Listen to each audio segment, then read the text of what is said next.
రాజేశ్వర రెడ్డి గారు ఒక్క నిమిషం సార్.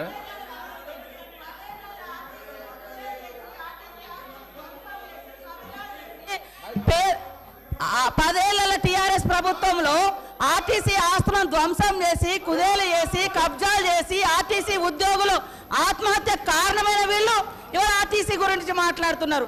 అదే కాకుండా పేదవాళ్ళు ఎక్కేది ఆర్టీసీ బస్సులు. అలాంటి బస్సుల రేట్లు పెంచి ఇవాళ ఆడవాళ్ళు బస్సులలో వస్తే తట్టుకోలేకపోతున్నారు. నేను ఒకటే సూటిగా అడుగుతున్నా, ఆర్టీసీ ఫ్రీ బస్ పెట్టొద్దా?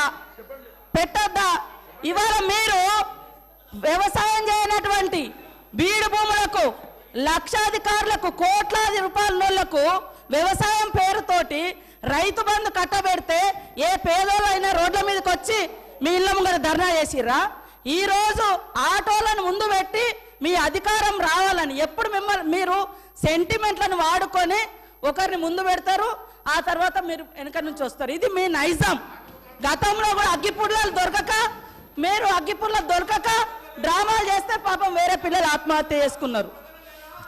అంటే చేయకూడదా అంటారు. మరి మీరు లక్షల రూపాయలు కోట్ల రూపాయలు ప్రజల మీద అందరి మీద పన్నులేసి ఆ వచ్చిన ధనము రైతు బంధుల పేరుతోటి ఏ పేద మహిళకు ఏ పేదోళ్లకు రూపాయి దక్కలేదు.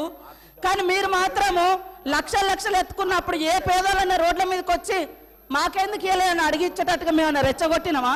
ఇవాళ అక్క చెల్లెళ్ళు అడుగుతున్నారు, నెలకు 5-6 వేలు మాకు మిగులుతున్నాయి ఆర్టీసీ బస్ తోటి. అంటే వీళ్ళు ఎందుకు తట్టుకోలేకపోతున్నారో నేను అడుగుతున్నా.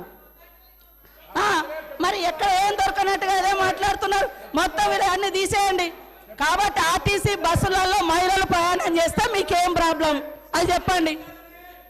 పల్లా రాజేశ్వర రెడ్డి గారు